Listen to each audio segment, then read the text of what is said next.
X-Pac, 1, 2, 3, 60. A new day is dawning for DX. And now, your hosts, Sean X-Pac Waltman. Welcome to Xpac 1, 2, 3, 60, everybody. I changed it up there a little bit. Usually I say everyone. This time I said everybody. So, all right. All the bodies. Yeah. Well, anyways, this is the second take of this podcast opening because, I got distracted. And so I wanted to do it again. So, I would say an airplane caused an echo. That's what I'll say. I should be able to handle a distraction. Anyways, so thank you for tuning in, as a lot of you do always. We're not going to have a guest today. I decided last night, no. There was a tentative guest lined up, a couple of them, and I just like this. There's plenty to talk about, and I kind of just don't feel like doing it, in-depth conversation like that. Like We've been going back and forth with some guests, no guests. I kind of like that. Yeah, and okay, here's the thing about it too and it's weird because there's episodes that with no guest that have way bigger numbers than some episodes with guests that you would think would be a draw, a podcast draw, a podcast listener viewer draw, A get. yeah, but. Some it's weird that way. So I just decided, okay, sometimes we're not going to do guests, and we're just going to, talk about what's up, and most of the time it turns out pretty good. Yeah. So and also had a pretty good weekend. Some good news around the house that I can't talk about yet, but. Actually, and it's not even good news for me. It's good news for my girlfriend. So, it's like if I tell everyone, like they're probably going, this is a wrestling podcast, not a TV sitcom podcast. But but we got a new house guest, and her name is Betsy, and she's a white pit bull. She's like about 3 years old, and she's just beautiful. And we're fostering her from Angel City Pits until someone worthy can adopt her, and it's a real joy. Yeah. And so we did this with one with a few, but like the last one we did it with was Cosmo, and Cosmo has a wonderful home now, and another dog that he's just. They just love each other. They sleep with each other, and they have a great life now. And Cosmo couldn't even he was so timid and skittish, like he wasn't ready to be adopted. And we had him for a few weeks, and we got him acclimated to hey, people aren't going to hurt me, And it's amazing. I see the photos and the pictures from the lady that adopted Cosmo now, and it's one of the cooler things like that in life for me these days, because life is when you have the life I've had, it's really easy to not get pleasure out of normal things in life, simple things in life. And I've gotten to a point where what I'm trying to say is these are the things that are great in life for me now. These are the experiences and the things that I do that make me happy. Not like, I need to get a Lambo, or I need to get that, or, not all that shit that used to be kind of cool and important to me. So, these are the things that are great to me. And, waking up in a nice, comfortable bed with, 20,000 thread count sheets, and and having good people in your life surrounding you, and not and then I got to go on Twitter and fuck it all up. I was about to say you should do an episode of Sean's favorite things, like Oprah does, but on our podcast. I think that would be pretty funny. Yeah. So just and cook. I like to cook. I'm all day long, and the fucking kitchen is open at my house. What's your best dish? Anything. Mostly mostly red meat. I'm a red meat cooker. I eat that shit every day. I put a roast in the crock pot with some potatoes and carrots and onions and celery and some McCormick pot roast seasoning, and let that shit cook overnight. And it's, but it's easy. I've been cooking a lot of pancakes lately. Really? Yeah, which goes against my I've been trying to stick to a paleo, not so much keto, but definitely like a paleo diet, and these kind of go against that, but they're so fucking good. What is a paleo diet? Sorry, It's I'm not just don't not know as anything many about diets. carbs. Like it's basically like just like whole foods, not so many carbs, more fat, more protein, and it's eliminating the processed foods. A lot of the foods with allergens in them, like there's like nuts, like peanuts. Like I don't eat peanut butter, but I love peanut butter. So now what I have is sunflower butter, and I don't know if you've ever had it, but it blows peanut butter out of the fucking water. You got to try it. That's a big statement because I love peanut butter. I can't Fucking imagine anyone amazing. blowing it out of the water. Yes, and even before I found the sunflower butter, I switched to like almond and cashew butter, and which I like. But then when I found the sunflower butter, I don't want to fuck with almond butter and none of it. Like the sunflower butter is the best. You got to try it. We need to get you a sunflower butter sponsorship. Yes, yeah, I'll for sure. look into it. So where was I? The little things that you really like in life that Yeah, give you but thrills. but why was I talking about fucking You were talking about your sunflower butter? weekend. Or you were talking about your weekend, but that you cook stuff and that you're eating a paleo diet. Oh yeah, the paleo diet. Yeah. So pancakes. So there's keto pancakes. There's like some paleo pancakes and different things like that, and they also have like 15 grams of protein per serving.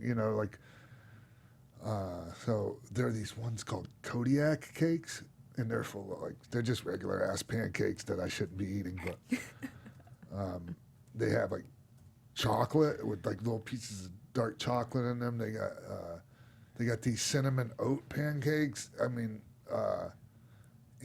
what's the other one? Oh, almond poppy seed, which the pancakes are like almond poppy seed muffins. Unbelievable. I didn't even know there was this much variety of pancakes. All I know is like what the Aunt Jemima brand. That's like literally all I know. Yes, and so a lot of these pancake mixes now, you don't have to put eggs in them. You just add some water.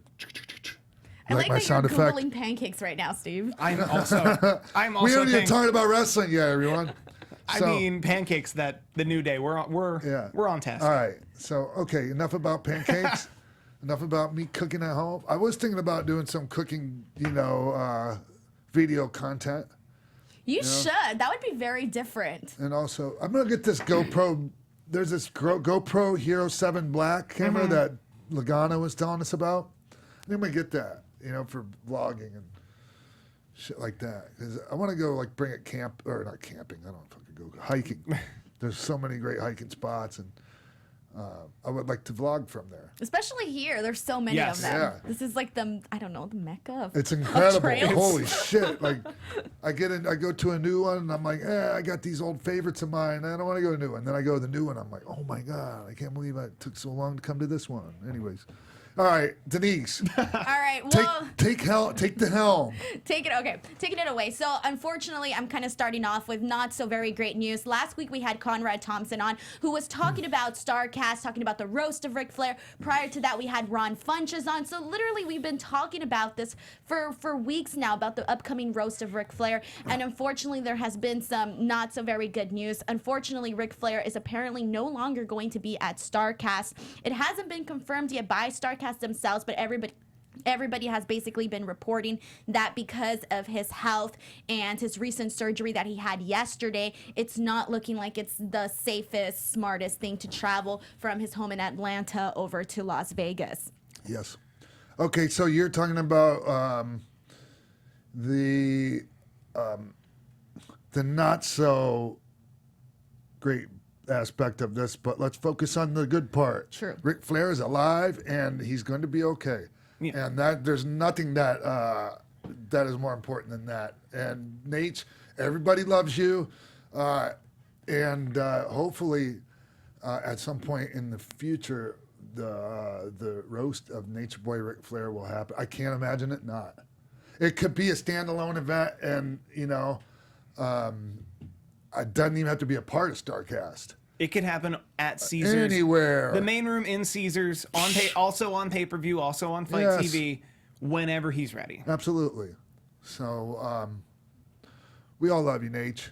And it was scary for a bit. Like, prior to when this news first broke, I just remember seeing all the headlines from Bleacher Report, TMZ, saying that, Ric Flair was not doing well, and this was very serious. And I remember seeing that. I think it was the day after or 2 days after our show, and I was just like, this can't be happening. So it got really scary. Yeah.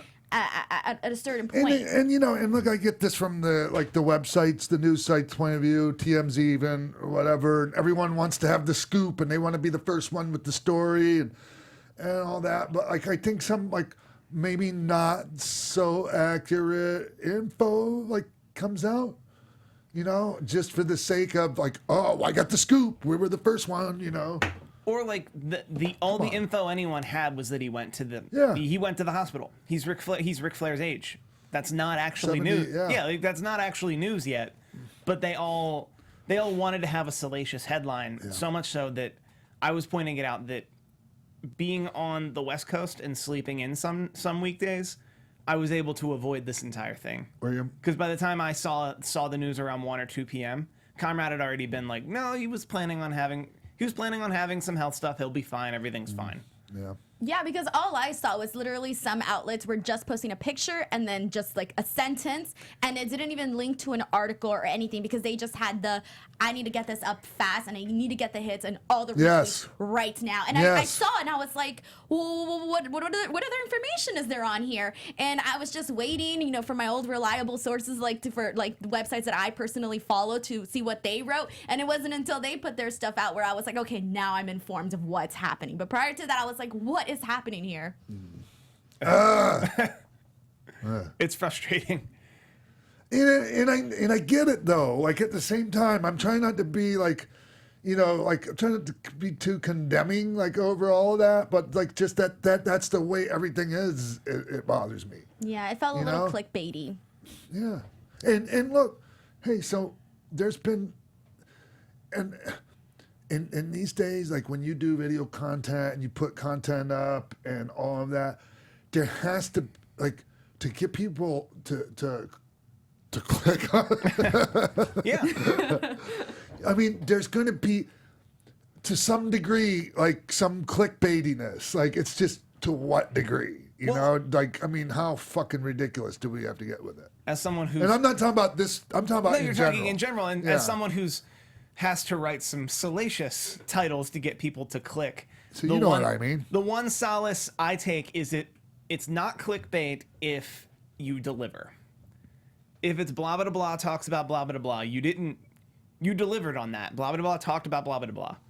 Is how I always see it from an SEO standpoint. I consider that it's still clickbait, but it's not clickbait and switch. Yes. But How about that? yeah, I'm okay with clickbait in the sense that I wrote something to bait you into accurate. clicking. Yeah, accurate clickbait. Whereas clickbait and switch is something I try my damnedest to not do in any of the endeavors. Mm-hmm. Another thing. Hey, is so everyone listening to Steve Kaufman, he's got endeavors YouTube channels that he runs. So just if everyone's going, what kind of fucking endeavors are you talking about? So yeah, Steve has plenty of endeavors. Multiple clips that are probably on your browse on your 5 videos to the right of this video, or so and so shoots on so and so. I might be involved in that video, and So when I see that fucking let's go there. Yeah. So anyways, we're gonna have plenty to talk about. On my YouTube channel, so Steve's everyone's all the video clips that get all the hits and the most hits are always worded so and so shoots on so and so, and I hate when people fucking talk like that. I hate it. So I was like, Steve, I don't want that on my fucking videos, but I think it hurts my number of views because people want to see someone shooting on someone else. Like, I mean, that's what, like, that's the, It's whatever. If I well, get no. less fucking views because no one's shooting on somebody else on my fucking Me clips, and whatever. Me and Brian Hever on Blue Meanie were talking about this on Twitter a couple months ago, where he also hates it. I also hate it as a term. My only issue is if you put a word in a title on YouTube, you're competing with every video that's using that word. So if you use any common word to talk about someone talking about something else, you're competing with a large swath of interview content, a large swath of just content. Whereas if wrestling has so many words that are very specific that you can use shoots on it, it will actually limit who your competition is. Okay. I don't like it. I don't like it either. But Yeah, and whatever. But I you know do. what? You have, we're in a system, we're operating in a system, and you have to do the best within the parameters of that, or in the rules of that system. So, like, we can bitch about it, but yeah. that's the way things are. Anyways, what else? All right, so moving on, Double or Nothing is this weekend, May 25th in Las Vegas. And unfortunately, there has been a match that has been removed from the card and has in fact already taken place. It was Pac versus Hangman Page. So apparently, Dave Meltzer noted that Pac takes his status as world champion with Dragon Gate very seriously and has agreed to not do any losses and has actually been doing like a lot of draw finishes with like Will Ospreay, Zack Sabre Jr. in order to get around this and not actually losing. So apparently he had creative differences with AEW, and I'm assuming they couldn't come up with something that Pac felt, you know, went along with what he's been doing. So that match is no longer happening on Double or Nothing, but I think they already uploaded it, or they said they already uploaded onto AEW's YouTube website?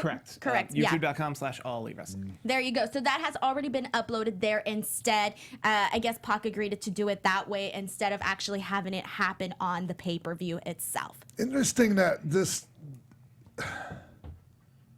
Look, I know AEW is okay. It hasn't even had its first show yet, right? It's coming up this week. But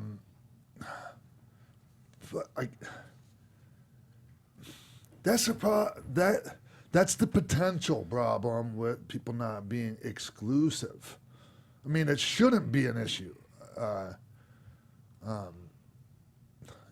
But I can understand, like, okay, Dragon Gate going, hey, we don't want you losing on, you know, everyone's fucking streaming service or TV show or pay-per-view, like if you are a champion. They are a little bit like, you know, and especially in the past, Japanese promotions have been like that.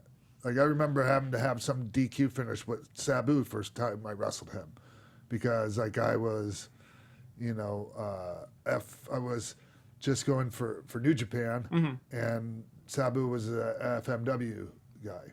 Like, he was one of their heavyweight main event stars, and I was like a New Japan junior. So. And that was back before the internet was like it is now, where everyone would There know was about no it. internet. Yeah, like it would. There was no internet. They were just doing that because they wanted to, like. Yeah, this was 1993. Like, there was, pretty sure there was nothing like, nothing even close to an internet like there is now. Yeah, there was online. You could dial up, fucking, you know, modem and all that shit. But for them to want to protect Sabu even then, even in Yeah, 1993, in a world that. Yeah, not to get all bogged down in the old story, but like, so I get it, but look, and I don't want to I don't want to like talk about rumors and like, but I mean, I did hear that it wasn't even about Page. Yeah, I heard it was like a future plan they had that wasn't something to do with Kenny Omega. But like, what? This is all just shit that I've read. And I don't want to delve into it too much because I don't want to start like overanalyzing something that might not even be true, right? So in terms of, do you think anyone here is to blame? Because, you know, both AEW and Pac seem to have both legitimate reasons as to why they would. Obviously, AEW wants to have creative control of what they're putting on their content, but also Pac does have a reason in terms of this is known in Japan. This is a thing. So why would AEW challenge that? So I kind of feel like they both have some legitimate reasons. Well, AEW shouldn't have to book around like what some other promotion like. Hey, Ben, we gotta make sure it's okay with, you know. You can't. I don't know. I like from a product standpoint. From a product standpoint, what AEW I'm fucking is. derping right now. What Like, derp. I can't even fucking come up with an intelligent what do you fucking think- analysis of this. So I guess in all, what do you think should be done? Should there be exclusive contracts all in all with everybody, not work with other people that are working with other promotions? Not necessarily, because like I don't think that this is going to be an issue with other people. Honestly, I just have a feeling this is kind of like, all right, but okay, here's the thing about booking a match. When you're booking a pay-per-view or a TV match, well, mainly a pay-per-view match, even like long-term, like you don't book the match without having the finish already. You don't go like, okay, this sounds like a great match on paper, let's book it, and then throw it out there and not have already fucking decided, okay, well, who's going over, and is that like, and are both parties, down for that, and getting all that out of the way. You go like that's how it works when it's done right. Because that was the first match booked for AEW for Double or Nothing. Yeah. Was this match that they're now, to a certain extent, not delivering on because it's not happening at Double or Nothing. I actually appreciate what AEW is saying by not airing this match on Double or Nothing, or doing it at Double or Nothing, by saying this isn't what you should expect of us. This isn't the booking you should expect of us. Everyone you're seeing at Double or Nothing is the future of AEW wrestling, and this is what AEW wrestling is. And a time limit draw or a DQ finish or a finish where Pac has to win because Pac has to win, we don't want to put that on our main show. I actually just checked. The last time Neville or Pac has lost clean, Enzo in 2017. Yeah. Wow. So maybe that's part of it that he's like, after that one, he's like, fuck it, no more jobs. So now it makes me wonder when you talk about what, not just throwing a match, because it sounds good on paper, but already having an idea. So now it makes me wonder if there was a certain idea pitched to Pac, or if there was that he agreed to, or if there was a change. Like, what happened there? Was there a disconnection? Did they just book the match? Like, I what don't happened? know. I don't know. And it could be, look, this is a new company. These guys, all these guys that are doing creative on all this, like they don't have years of matchmaker booking, writing, whatever you want to fucking call it. We call it booking. Experience, and know little of the old rules that we have figured out through trial and error. Such as the one I just said, you don't book the match without having the fucking finish already. And everyone agreeing to it. That way there's no confusion and no one's a day of the show, oh, what do you mean I'm doing the job? Everything is, ideally that's how you do it. And, it might be just something that I don't even know. They might already, who knows? There might have been an agreement, and then things changed. But he was not Pac was the Dragon Gate champion before the press conference, right? When the match was made. So yeah, I don't know. So that's where we're all it's just kind of speculating here. Right. And pretty much anyone else, I know, okay, you got a lot of that information from Meltzer, right? Right. And so he's got the inside track on a lot of that, but a lot of websites and that are just going by, they're just commenting on shit they read. And, maybe they have sources too or whatever, but what they know. think based on what Meltzer said is, is a lot of it. Yeah. I call those the copy and paste websites. Yeah. That's just a mean joke. I'd rather just use, there's no way, we're going to get to the bottom of something better than, Dave or Wade Keller or, anybody else we talk to, Right, but that's part of what our Nick podcast Hausman. is, though, is the conversation about things that are going on in wrestling being reported by other people. Yeah. So I just assume we reference news that they do because they do a great job at that, and we're not. I comment on the news. I don't fucking report it. Does that make sense? Yeah. You don't break it. You're talking about it. Yeah. I also remember when this story broke Saturday, there was a lot of talk because it was just Meltzer saying it. AEW wasn't saying anything. Pac wasn't saying anything. Paige wasn't saying anything. there was a lot of talk Saturday when the story broke by Dave Meltzer that they're like, did AEW find a way to make Dave Meltzer do the work for them? I don't That know. they're trying to build, like a week out, it felt like they were trying to build intrigue for a match 7 days out that were like, oh, and who's going to, Pac doesn't want to do the job. He might not do the job, but then they actually aired the match and everything went as Dave Meltzer said it would. Yeah. So, anyways, yeah, unfortunate. It's less than ideal. It was one of the marquee matches, but so hey, is there any talk of who you replace? Nobody's been mentioned Pac yet, with? but Paige is still gonna have a match though. Yeah, I but just don't know against who. there has to be like some kind of suitable replacement, and so how I told you just a little bit ago. Okay, there's certain rules when matchmaking and booking, and like another one is an old one, and it's pretty much always followed. You never beat the substitute. You never beat the guy, because that's what everyone is looking for. Like, oh, this is the guy, the substitute. Like, okay, for instance, and you always got to give them a substitute that's equal or better than so I'm trying to think of who the fuck are they going to get, right? Because it has to be someone of comparable name value. It has to be. John Moxley is the rumor. Yeah, but okay. Like, so then he you wins. you fucking right he does. Fucking ain't right. Yeah, yes.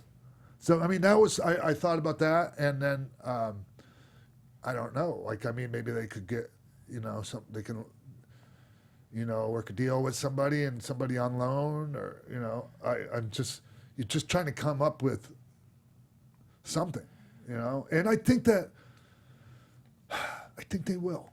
I think they will too. I think they will, and I think they will deliver. And who knows? It might turn out even better than what was originally planned. And maybe Pac shows up after all. Either way, I still think that he's going to work with the company in the future because of the way things were left. Yeah. It's always something where he can come back and maybe work with them down the line once they can agree on certain things. Yeah. So, all right. All right, well, moving on, Money in the Bank was this Sunday, and I gotta say, it was a pretty good pay-per-view. A lot of things happened, some very shocking things happened, but some of the highlights, let's just go ahead and start it off with Bayley winning the Money in the Bank and then defeating Charlotte to win the SmackDown Women's title. What did you guys think about that? I liked it. Yeah. It caught me off guard. I guess, I just kind of expected, and it's good. When you catch me off guard, that's a great thing. Because if you caught me off guard, I'm pretty sure you caught everyone else off guard. So, those are the types of things that make wrestling great. It's like when you get those holy shit, oh, fuck, that was the most, I was happy for Bayley because there's been some struggles concerning how she's been used. But she's been hanging on there. Yeah, absolutely, and well deserved. And I love the whole did I talk about last week how I liked the fact that Becky was defending both titles? Yeah. And I kind of knew she wasn't gonna. I knew she was gonna leave with only one of them. I kind of figured that.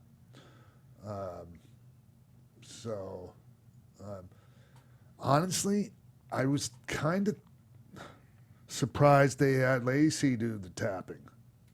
I thought maybe Charlotte might. I don't know why I thought that, but it's just goddamn. They've been shoving Lacey Evans so fucking much lately. I just figured, they would push her even further. Or they would make her look a little stronger than just tapping out. But that was the right way to do it. Yeah, I totally agree with it. I'm surprised they did it. Well, because then the question becomes, what do we do? What do you do with Lacey Evans? And I think what they're saying is because Lacey Evans cost Becky Lynch the other belt, that allows Becky Lynch to continue to feud with her without while having beaten her handedly. Yep. And then it gets Charlotte Flair away from Becky Lynch, which is something you desperately need to do to keep that pairing fresh. Yeah. Yeah, I loved how all of that worked out, where they ended up basically separating them and all of that. One of the things I do want to point out was that, Lacey did pretty good in this match. Yes. Honestly, everything that she did was done how I guess it was supposed to. Like it wasn't it wasn't sloppy. It was fine, you know. And I think that had you told us this like long time ago with our first impression that we got of Lacey, I would have said like I don't think so. But honestly, I was pretty impressed by her. And honestly, as every week that goes by, I am liking what she's doing more and more. You know. Yes. Yeah, I do. I get it, and I get why Vince likes her. Totally, because I knowing Vince, like it's fucking obviously like that he's gonna push her. It's just I mean, 70-some-year-old dude, and I mean, you can't whatever. I think we all see it. We all see it. Yes. But I see it beyond. Oh, Vince is pushing that. Like I see her as a character. There's I can value. get behind. Yeah. There's value there. I get it.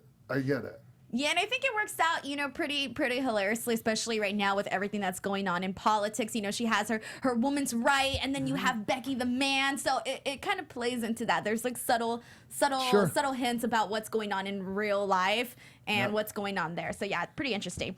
All right, so moving on, one of the matches that I thought we should definitely talk about, which was Seth Rollins defeating Aegis Styles and retaining the Universal title. This match was just amazing. I absolutely loved it. What did you guys think? Yeah, it was about what I expected. And I don't mean to say that in like a dismissive way. It was about what I expected, and I expected greatness. Did they ever Once have a match? Like somewhere, right? Like it was. I think it was. They were talking about it. Like 15 years ago? Yeah, like they were that? talking about it in promos that it was while they were both on. While Seth Rollins was Tyler Black and pretty young, and AJ Styles was both TNA but the Indies. Yeah. They did face off like once. What I personally really liked about this match is that, in a lot of matches that AJ has had, well, a few matches that he's had with other opponents, I've always felt like AJ kind of had to slow down. He really couldn't go the full pace that he's accustomed to working with certain guys. And I felt that in his match with Seth Rollins, like he didn't have to do that. Like Seth really kept up with him. I don't know why, but I really thought I like don't mean to cut you off there, worries. but I like the amount of creativity they showed, and like some of the stomp into the Styles Clash. That was my favorite part. I was just like, yes, thank you. That's exactly what I want to see. Things like that. Yeah, it's all about great matches are all about things like that you think you're gonna see one thing and whoa, they fucking do. Whoops, sorry, not today. Or it's just you think you're taking a left and they go right, They clicked. That's what I said. Yes. That was my wording. I'm like, they clicked. It felt natural. Like I felt what I was seeing was it meshed very well. It built beautifully, and it wasn't okay as they're building. There was nothing like that prevented the flow of the match to keep flowing the way it was. Like it's hard to explain sometimes. Fuck yeah. I get frustrated because. There's things I want to explain about a match, and I'm pretty good about it. Like, I'm pretty good about articulating these things, but sometimes it's really hard to get people to understand, like, the things that I see in a match. So, but I try. Bear with me, folks. Well, like you always say, it's the little stuff. There you go. All right, and moving on, which I would guess would probably be maybe the biggest highlight or maybe the biggest shock of the night, which was Brock Lesnar being the final entrant in the Money in the Bank and winning the Money in the Bank. Surprise, surprise, surprise. That was my fucking Gomer Pyle impression. Does anybody know who Gomer Pyle is? Denise is like, no, who the fuck is that? I was just trying to hide in the background. I was like, I don't know. We won't get into it. I really like this because I don't know, just something about Brock Lesnar being such a unique character and being a very laissez-faire, do as he pleases kind of a character makes him a natural face for everyone. So, okay, why was it okay that he just fucking strolled down at the very end? And what's the explanation? The fact that he's just Brock Lesnar. Well, the explanation Paul Heyman gave the next night was that he not curried favor, but he used a strong arm negotiation tactic with the WWE to renegotiate Brock Lesnar's contract and part of renegotiating the contract was to get him that 8th spot. So he was a legal participant in the match versus just a guy turning up and grabbing a briefcase that's there. Part of me wants them to explore that version of all ladder matches. That's just by virtue of a ladder match, you're just putting the thing up there for anyone to go and get it. And Brock Lesnar just works. What I like is they're making him a monster heel by telling the story that he, as Universal Champion, was holding the business ransom. And now as Money in the Bank, as the Money in the Bank holder, he's again holding the business ransom as a part-timer who really will go wherever he feels like, wherever he pleases. So at any time, when the fucking champ is out there and they're finished with the match or whatever, like champ's out there in a vulnerable position for some reason, like you never know when Brock will come through the curtain with the briefcase, right? And it feels like Money in the Bank always felt automatic, but this will feel the most automatic because he's Brock Lesnar. Yeah. I think that'll make... I'm mixed feelings on this. So did you see it coming? No. And those guys, so I would not blame anyone in that match for fucking being pissed off that they had no idea that if that's true, like, and you put this match together, you're out there, you're risking your fucking neck, you know, you're doing all this shit, you got this fucking finish, you think it's trust me, when you're when you're doing that, when you do this, when you're a pro wrestler and you're in a match, and like this is like your fucking canvas that you're painting your masterpiece on. You're trying for a masterpiece every time you go out there. You're trying for a Mona Lisa or, you know, or some kind of fucking, you know, you understand the analogy I'm making here, right? Right. And then like you just about finished and all of a sudden you had no idea and this fucking guy comes out and just comes and paints a mustache on the fucking Mona Lisa. I don't know if that's a good analogy No, that's either, that's a great analogy. But it's just like, okay, like even if I knew that was going to happen, I don't know if I'd be too happy about it. But like being that this is the, like, we're out here, we're all out here fucking risking our lives. And let's make one thing clear. Let's not fucking, let's not think that people aren't out there risking their lives because, you know, like some of the spots Finn took. Yeah, and just like look at the things in the news recently, people going out for a match and not making it back alive. So, yeah, I can see where, you know, some of the guys in that match were pissed. So I guess if they were, and I assume that they weren't too happy about that. For the people that don't know what we're talking about, which the rumor that we've heard is that none of the guys going into this match knew that Brock Lesnar was going to be a part of it and win. And apparently they all thought that Ali was going to go over and win this match. And even like in hindsight, looking at this, I remember when Ali came out, I was telling you this earlier, he just came out with this, this more glow, energy. right? Yeah. So I'm thinking, imagine you're going in thinking you're going to win and this is your moment. And then Let's look at that a little bit further with him. So he's in line for this big push. It was supposed to be him at WrestleMania, you know, for the WWE title versus Daniel Bryan, right? Mm-hmm. He gets concussion. He can't do it. He loses out on that. Boom. There's Kofi. Boom. You know, the Kofi gets the big and great for Kofi. And honestly, like, to me, that's how things were supposed to work out. Like, I'm a believer in things working out how they were supposed to, for the most part. But Ali handled it like a champ. You know, he was happy for Kofi. He's a team player. Like, he also knows that, you know, he worked hard. Like, hopefully the ship will come back. Mm-hmm. You know, the bus will come back to the station. So then, okay, he thinks, okay, and we get another break now. We're going to win the Money in the Bank, da-da-da-da. Once again, like, psych, not today. Can you understand how that guy might be a little fucking frustrated? I completely understand that. And that's okay. Yeah. It's okay. He's still a team player. He's still, like, everything's cool, whatever, but it you're still allowed must hurt. to have feelings. And you're allowed to feel any kind of way you want about anything. I applaud. As long as you're like, just keep doing your job, show up with a good attitude. Assuming no one told him what the match finish actually was, he had enough time to actually grab that briefcase. Because the shocker that actually stopped him... Because he was late getting down there, right? Yeah. Well, because Did it not seem like he was a little fucking late getting down there, Brock? A little bit. Because he already had his hands on the goddamn briefcase. Well, because he had to react to the music. Ali had to react to the music and not grab the briefcase because the music happened, which makes him look like it's dumb babyface syndrome. Where it's like, what? Music? Where it's like, no, get the... You just fought for 19 minutes to get that was briefcase. The one thing I did notice about that. Was like, he was just a tad bit late coming through the curtain. Yeah, that his music and him... and Brock Lesnar's music and Brock Lesnar running needed to be instantaneous, and they weren't. So it led to Ali, who... At this point, I have to hope knew that was the finish, or knew quickly once he heard Brock Lesnar's music that was going to be the finish. Yeah. To not grab that briefcase, because that would have...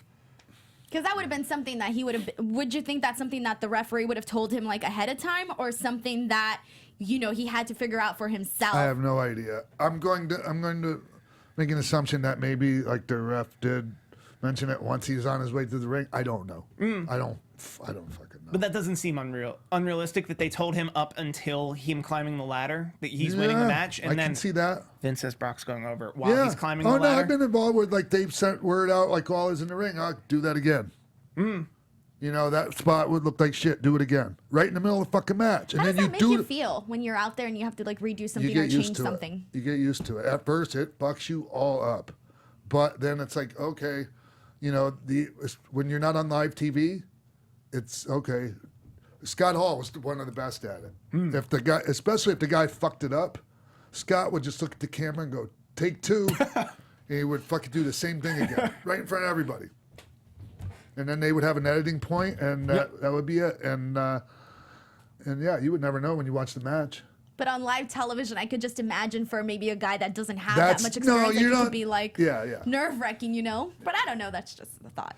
Yeah. So I'm not all the way down on how all that played out, but a lot of people that I have a lot of respect for were really not happy about that, and they're the type of people like that really invest a lot into watching wrestling. Like a lot of comedians I know, that are smart, that are writers themselves, that write shows in Hollywood and know how like shit works.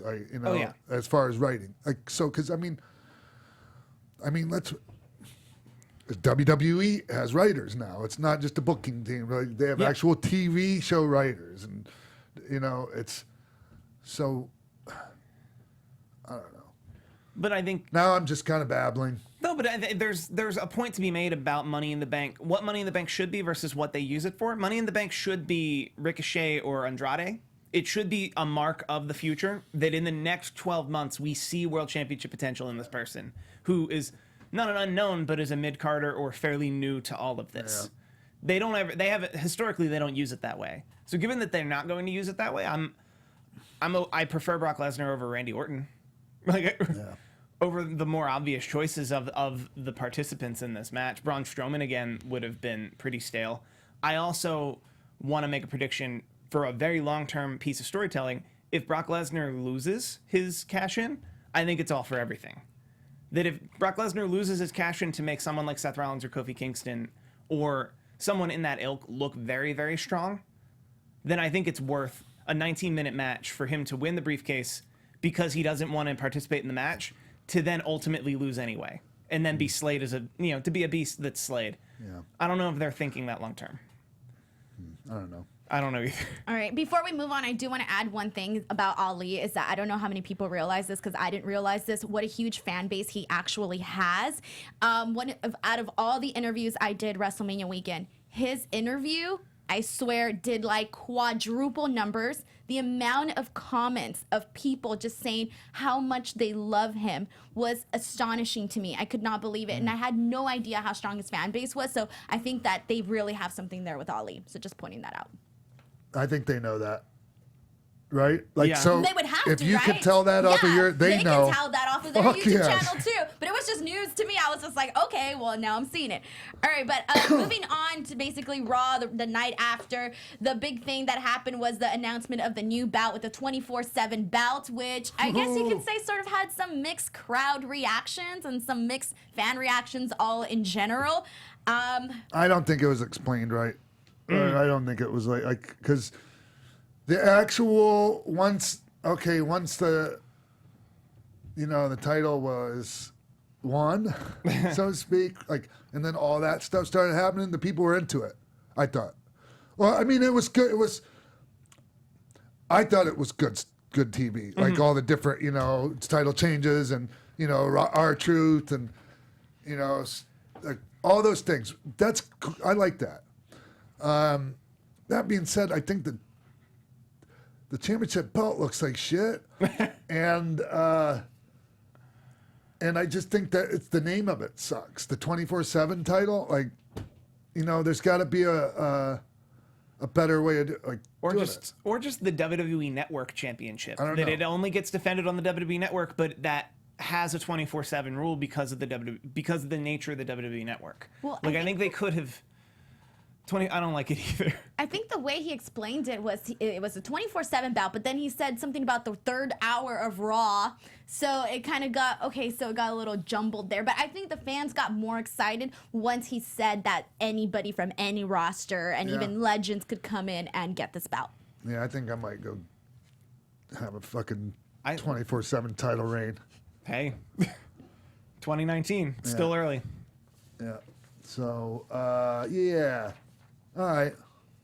Okay. And that was honestly the major thing that happened on Raw. Obviously, next week, Lesnar will announce what title he's going for. They were talking about that, so that's something to look forward to next week. Mm-hmm. But that was pretty much the major things. I'm picturing him coming out and cashing it in on both of them, but that's not That doesn't help. part of the rules, right? I mean, well, it's one contract, so boy, that would really make everyone happy. Have them just win both of them at the same fucking time, right? Oh, no. Beat both the guys. Or well, that would sarcastically Handicap make match. everyone happy. Yeah, the only way that could happen is if there were a championship versus championship match that he entered himself into, but then they wouldn't do that. They it can gets do silly. whatever they want Yeah. and then just explain it afterwards. True. I think the very long-term storytelling I'd like them to do is to make this about Seth Rollins and Brock Lesnar and the Money in the Bank briefcase, because Seth Rollins' first championship was cashing in on Brock Lesnar, All right. but not pinning him. So, yeah. All right. All right. Well, moving on to our last topic. On May 23rd, which is on Thursday, is the 20-year anniversary of the death of Owen Hart at the Over the Edge pay-per-view 1999, May 23rd, where he was scheduled to face the Godfather for the Intercontinental title, and unfortunately he fell.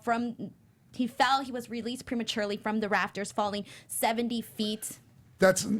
He wasn't released prematurely. What happened exactly was he was hanging there, right? And there was a quick release latch on the harness that was connecting him with the cable. And his fucking feather boa from the Blue Blazer gimmick got caught in the latch, in the quick release thing. And when Owen pulled the fucking feather boa to get it untangled, it hit the switch and boom, he fell. And on the way down, I remember, Corderas, the referee, he hit on the way down, was actually yelling to him on the way down to watch it move out, trying to warn him, Anyways, yeah. 20 years. I remember the day, not like it was yesterday, but kind of like it was last month. I'm vivid memories of that day, and it started off fucking wacky. We got to Kansas City, and I'm almost 100% sure this is where that happened. This happened. I'm about ready to tell you. Well, no, of course it happened. I'm talking about another incident that that happened earlier in the day. It was did you ever hear about the the little skirmish that JBL and Steve Blackman got into? Yeah, like JBL was, you like to fuck with people a bit, Yeah. right? And, he got on Blackman's nerves a little too much. And, Blackman was like, anyways, he's not one to fuck with. To put it mildly. But JBL pushed him a little too far. And fucking Blackman snapped, and he went to punch John, and he got his foot caught in the strap of a fucking duffel bag sitting on the ground. This is all happening at baggage claim. We're waiting for our bags. And so as he's going to punch him, he got his foot caught in the strap, and he doesn't get the punch off, and fucking John hit him about like 2-3 times, boom, boom, boom, and they broke it up. No one got hurt, but it was fucked up for Steve, because that's not how, Steve wanted that to go down. But like that was like how that fucking day started off. So it's just like already like not a good day. That was because we could laugh and everyone kind of like chuckled about the little pull apart at the fucking baggage claim, but that's never cool because we all love each other. Like even the ones that like we're not, even the ones we like the least, we love. As far as our colleagues in the locker room, like we're a fucking family. Like especially like back then, we're in the trenches together. 300 days a year on the road, and so anytime something like that happens, it's not cool. So yeah, I mean, there was a then and so we went and had a hell of a tag match, Kane and I, with Mark Henry and D'Lo Brown, that no one talks about because it's wholly overshadowed by. So your match happened afterwards? No, or before? No, ours was the first match of the night, and we fucking crushed it. It was great. I recommend, if you like tag matches, like go back and watch Kane and I versus Mark Henry and D'Lo, and it was before before Owen fell. So everyone was, the crowd was great. The crowd was hot, and then I just remember after, going and getting changed or whatever. And then I remember like kind of sitting off to the side of the entrance ramp. I wasn't in Gorilla. I was kind of off to the side of the ramp or the stage. And actually I just remember Leash Webb, my ex, she came running up. We weren't going together at the time. Like I wasn't with her at the time. I was married. And she was just crying hysterically, and then she just told me what happened. Like,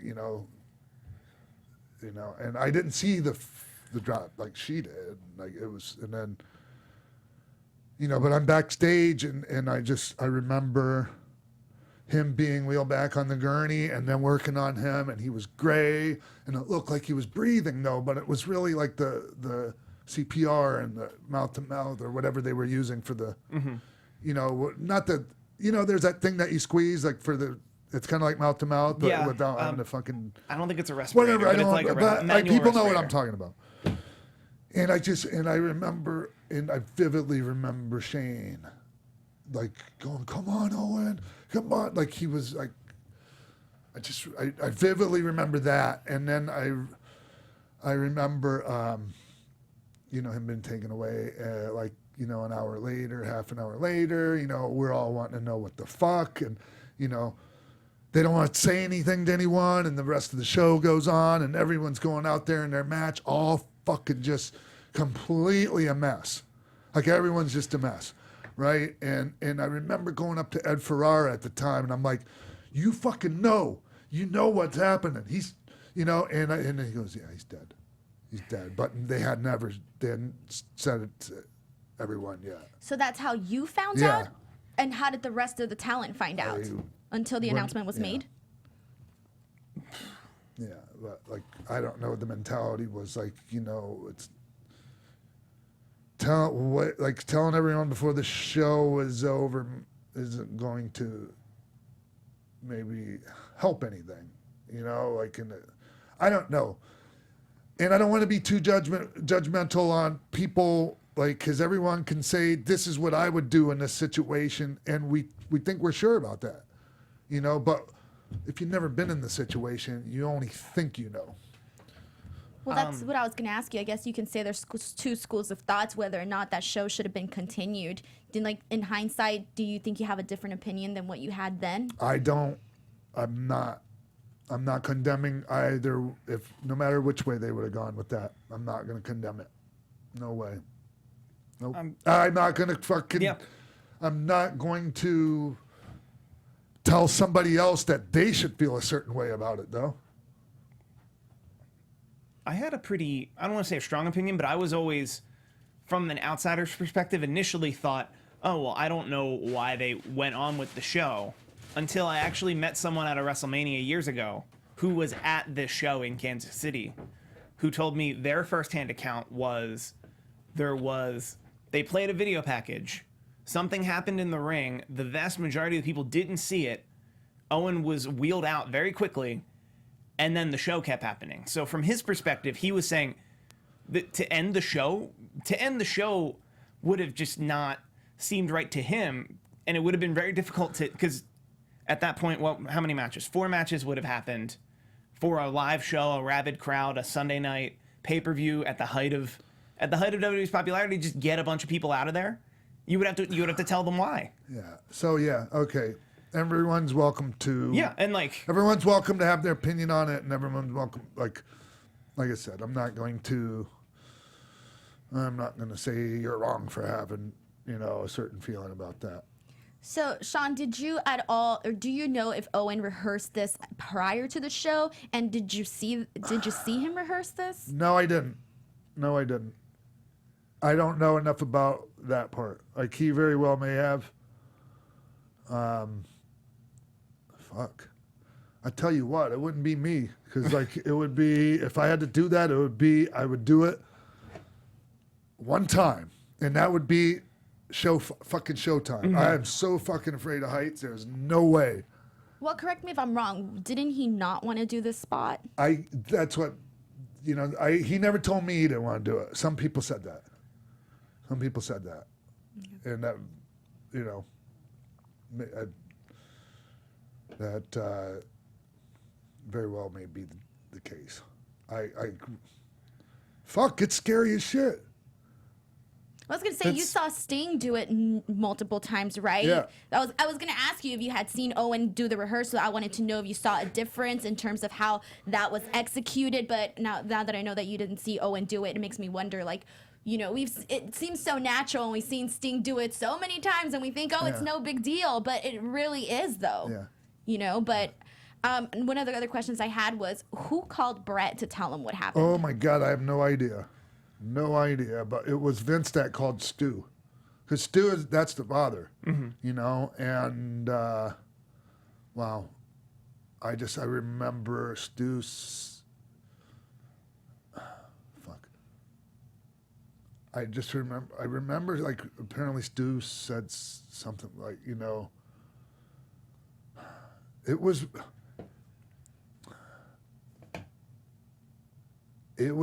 It was something along the lines of like it's, wouldn't want to be Vince right now, something like what I mean, just because all that weight's on Vince's shoulders, and I thought it was really, interesting. But to I hear, want to say interesting when I'm talking about my son dying and our friend dying. But it's a perspective to hear you lost your son, and your first thought is, man, that's gonna suck for Vince. Man, the whole world, everything's gonna fall on Vince. It was something along the lines of I wouldn't want to be you right now, something like that.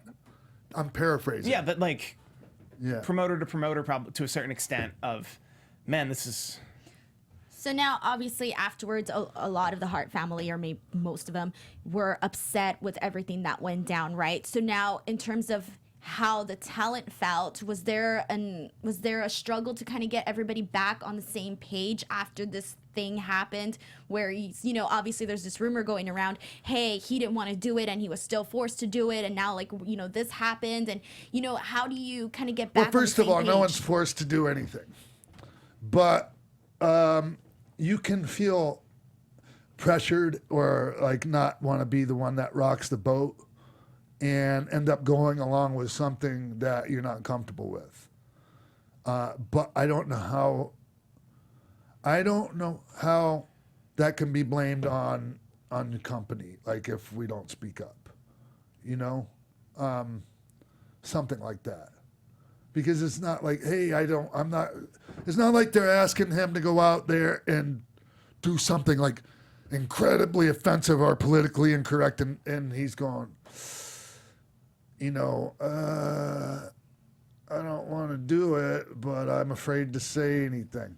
Like it's a little different. It's not the same thing. You know what I mean? It's like, this is just, it's hazardous, but it's, you know, not necessarily something you think somebody would be, you know, object to.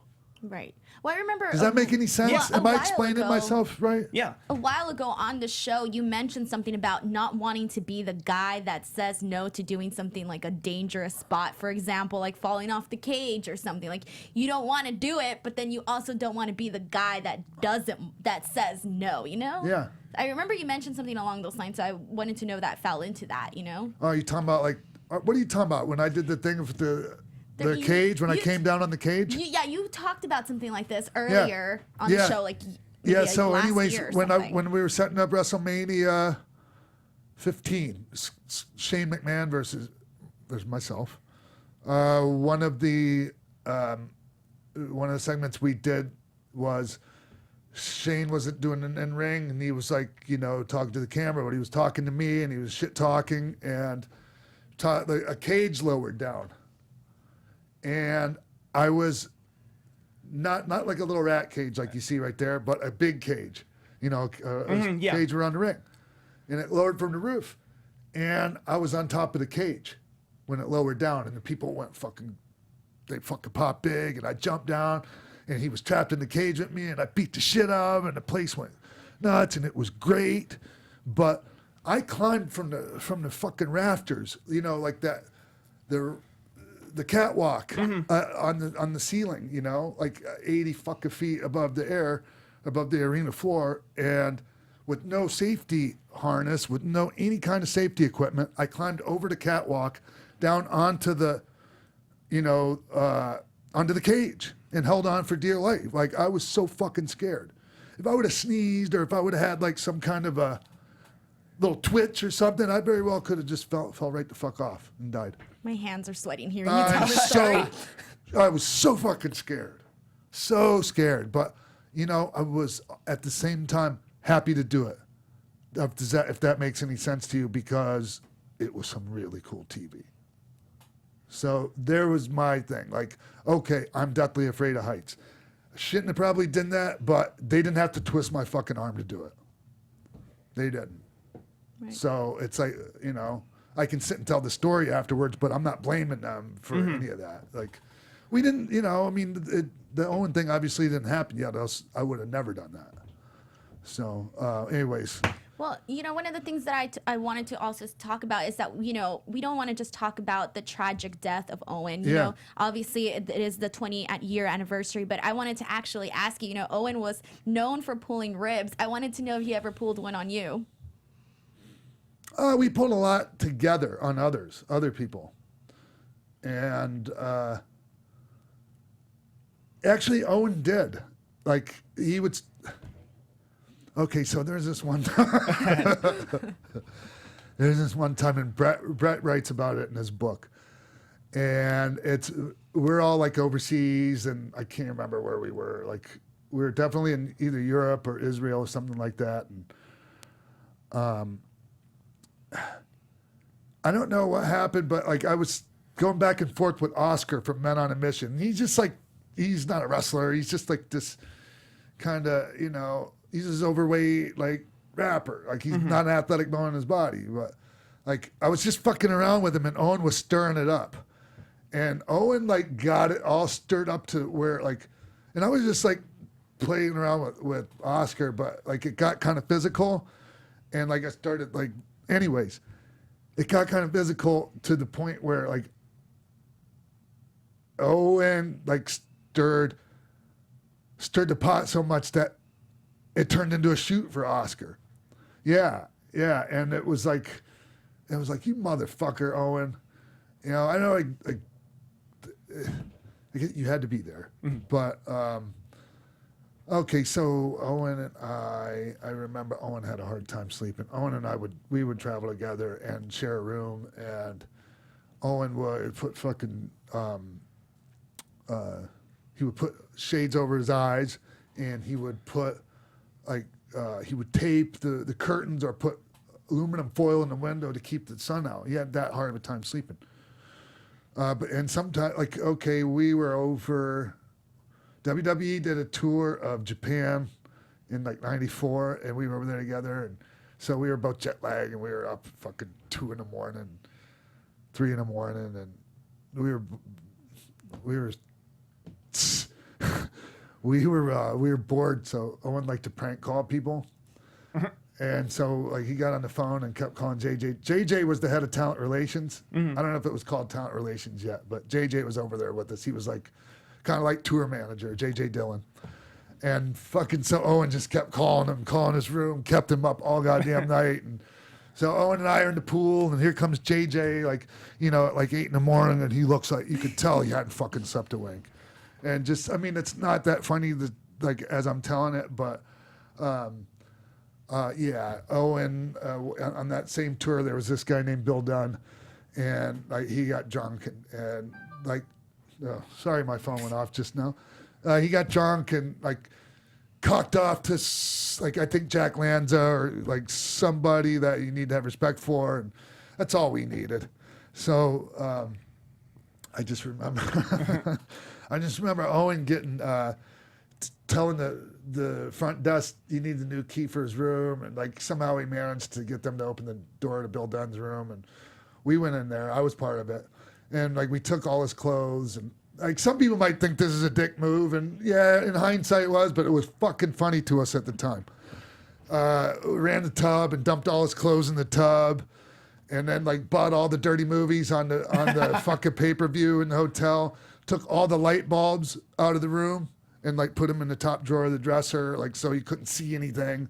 So not only can you not see in there, you're trying to find. Did the tub have water? Oh, water! All the fucking clothes are wet. Man. And then so this is the morning that we're going home. We're coming back to the States.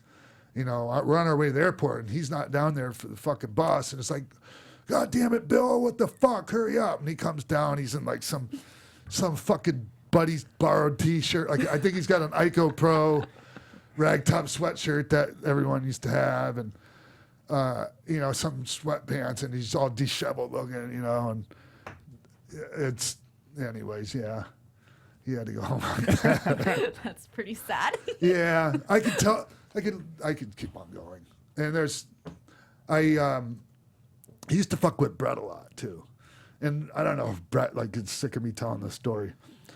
But one time we were riding together, and so Brett, it was when Brett and Owen were feuding, after WrestleMania 10, and so they were the main event on, this whole loop of shows up in Canada, and, Brett used to get a little bit annoyed with Owen when Owen would fuck with him or rib him, and it used to just make Owen want to do it some more, the playful stuff for the most part. And so one time, they have the match, and Owen goes out before the show, and he sticks a can of sardines under the ring.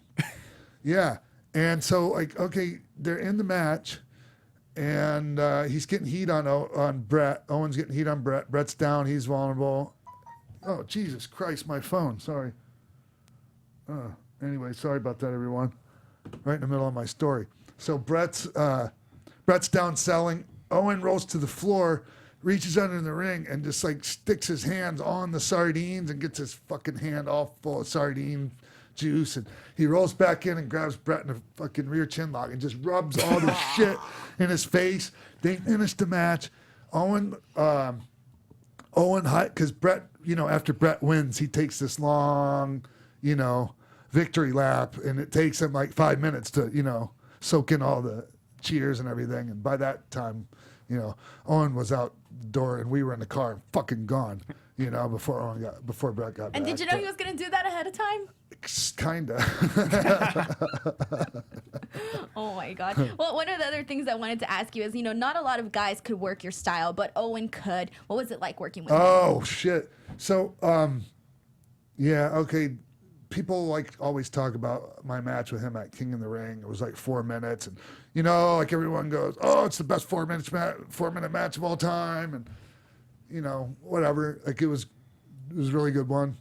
But we had a match a month and a half later on Raw from Lowell, Massachusetts, and it was Owen and Jim Neidhart was on the floor, and I had a hell of a match. It was about 17-minute match with them, and Jim was great on the floor. He popped up at the right time and really added to it, and we did some really cool shit in there, but the thing that I loved about working with Owen the most was we would Owen and I were the main event on the B shows. You know what that means? Yeah. So they had the A town and the B town, and it might have even been the C town. But so we made more money on, I'll just speak for myself. I made more money main eventing with Owen on the B shows and the little, we would do these little amphitheaters and outdoor musical tents, in New England. Okay. Anyways, some people that might be listening have heard of these places. Warwick, Rhode Island musical tent. Oh fuck. Anyways, those types of things. Mm-hmm. But you'd be on top, so you'd get the on top money. Yeah, and it's cheap to run those venues. And the thing about it too was those little venues. It was there was a stage in the round, and the only ring that would fit on there was this little 16-foot ring that had a nice amount of give to it. So we could go out there and I could take bombs and it didn't kill me like the other fucking ring on the A towns. And Owen and I would go out there and we would just go out there and just have a match. We would just do whatever. He would call stuff, I would call stuff. We would feel it out, feel the people, and it was like working with somebody that we read each other's minds. Barely had to speak a word to each other. He could just grab me and fucking, without even saying anything, in the middle of the ring, just grab my head, jump up and monkey flip me, and I'd land on my feet. Shit like that. And that was one of the really great things about Owen that a lot of people wouldn't necessarily know. And really, and I say this with all due respect to Brett, but if Owen took it as serious as Brett did, Owen would have been the fucking standout in that family as far as the wrestlers go, because he had the to me he was better physically, technically he was better in there. And Brett was that is not taking away anything from Brett, because to me Brett is, a goat, and a lot of the reason for that is because Brett took it so serious. Anyways. And I think maybe that's part of the reason Owen didn't, is that if you grew up around Brett, who is taking it so seriously, you have to find a different approach. Mm-hmm. And maybe that was the approach he found of, well, if that's what Brett's so the gonna biggest rib of all, the fucking last rib Owen pulled on everyone was when we went to his funeral. And everybody was there. And I remember I was sitting next to Mick Foley. And I think Joni and Hunter were in the same thing. Anyways, we were all crammed in there, and there was, I don't know how, I guess he was their family, the church that they would go to or whatever. But it was a black, an old 90-year-old Southern Baptist black preacher that did the service, and that fucking thing went on. And on and on and fucking on. And we and Mick Foley and me, we're all sweating fucking bullets. And it was just the biggest rib ever. And good one, Owen. Good one. We miss you. And that was a hell of a rib. So, yeah. That's awesome. I'm just visualizing a sauna. Fuck it, we're just pouring sweat. And I can just picture Owen laughing his ass off, the image of him and looking down. Oh yeah. So yeah. Good. Yeah. Good Yeah. times. Well, I personally really enjoy hearing like the ribs. I know a lot of people have asked on Twitter for you to talk about more stuff like this. So it was pretty cool to like hear it because like you visualize it. You're like you pretend you're there and. Yeah. Oh, hey. So here's another good one, Owen, real quick. So there would be sometimes we would have tryouts on house shows, and you remember Ahmed Johnson, Yeah. Tony Norris. So we're in Houston at the old Compact Center, which is Joel Osteen's church now. Anyways, 13,000. Yeah. The Rockets used to play there. Anyways, so we're there for a house show, and I remember at the time they were trying to transition Mike Rotundo from In the Ring to being like an agent, and so he was there, and like Jack Lanza was there. And there was this like telephone where you could talk to where the sound guy was, and tell him like, okay, hit so and so's music, do this, do that. So Owen just used to love fucking with guys like, so Tony Norris, aka Ahmed Johnson, is in the ring and he's having his match. And right in the middle of the fucking match, Owen picks up the phone to the sound guys and he goes, hit his music. And they're like, what? He goes, hit his fucking music. And boom, they hit his music right in the middle of the match. And fucking, oh my God, Mike Rotundo's going, Matt, God damn it, Owen, fuck. Oh, it was, because Mike Rotundo is really mild-mannered. And if he wasn't the agent, he would have been laughing too. So, yeah, it's little things like that. That was like, it was great having Owen Hart in your locker room and on your roster. It was amazing. It was fucking amazing being friends and knowing Owen Hart. Yeah, I could probably come up with another one too, but we're gonna, we'll save that for another time. We're done here today. No, seriously though, yeah, that's about it for the show today. I hope everyone enjoyed me just rambling on about like miscellaneous shit, not having a guest.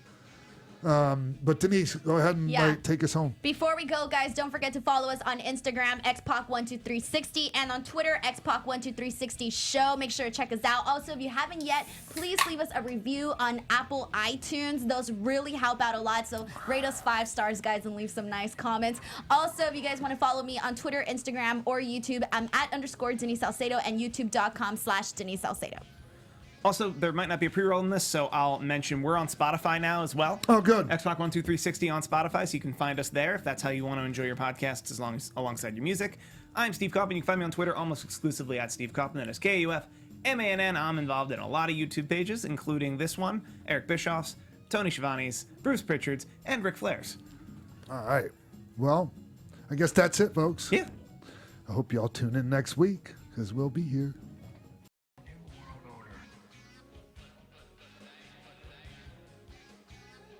From executive producers Maria Menounos, Keven Undergaro, Phil Svitek, Sean Waltman, producers Mark B. Donica, Jimbo Frank, and the entire Xpac 12360 staff, we would like to thank you for tuning in. Like us on Facebook, rate and comment on iTunes and YouTube. Follow Xpac on Twitter at TheRealXpac and email us at xpac12360show@gmail.com. The views expressed herein are those of the hosts only and do not necessarily reflect the views of AfterBuzz TV or its owners or principals.